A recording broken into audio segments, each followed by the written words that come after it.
Hi, I'm Margaret, and today we're making my very boozy Christmas mincemeat recipe. I always think it's great to have a jar in the cupboard. You can do so much with this recipe. You can make mince pies, of course. You can add it to cakes, and you can make a lovely bread and butter pudding by using it instead of fruit. Here's a link to another recipe I've tried mincemeat with. It's my mincemeat truffles, and they taste gorgeous. Well, as you can see, I've added the first set of ingredients. Now I just need to give it a nice mix to make sure that the fruit is covered beautifully. Next we need to add the spices, and today I'm using mixed spice, cinnamon and nutmeg. A teaspoon of each will do nicely. The flavours in this mincemeat remind me so much of Christmas. The mixed spice, the cinnamon, the nutmeg. They're all ingredients to mulled wine as well. So you can imagine the flavour of this. Let's just grate a little fresh nutmeg before we go any further.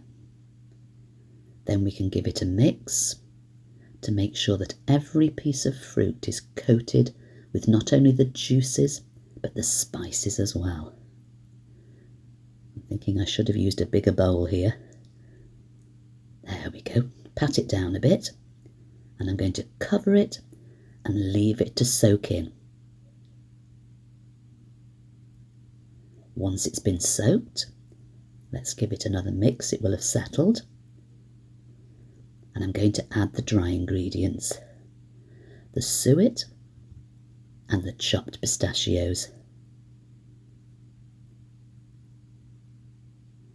Again, mixing it round.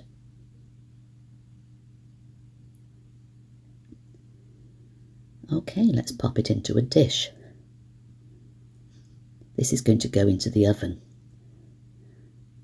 And the suet and the butter, which I'm going to add in a moment, will add the wonderful flavour, and it'll coat the fruit beautifully and help preserve it.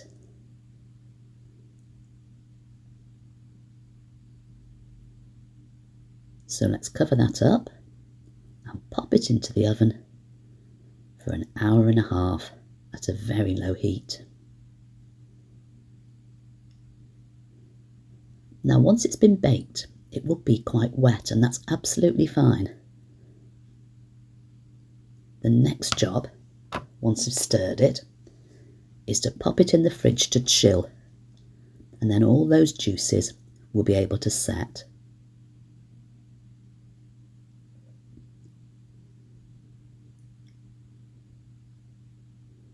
You can see the difference now. Let's bring up the juicy bits. That's it. And I'm going to add 2 more tablespoons of dark rum. I told you this was going to be boozy. And stir that in. And that's about it. Look at that. It's glistening with flavour. So all that's left to do now is to pack it into a jar. It needs pushing down tightly. And of course, 1 more tablespoon of lovely dark rum, just for good measure. There we go. Let's pop the lid on tight. And next week I'm going to use this lovely mincemeat in a recipe. So thanks for joining me. Have a great week, and I'll catch you soon.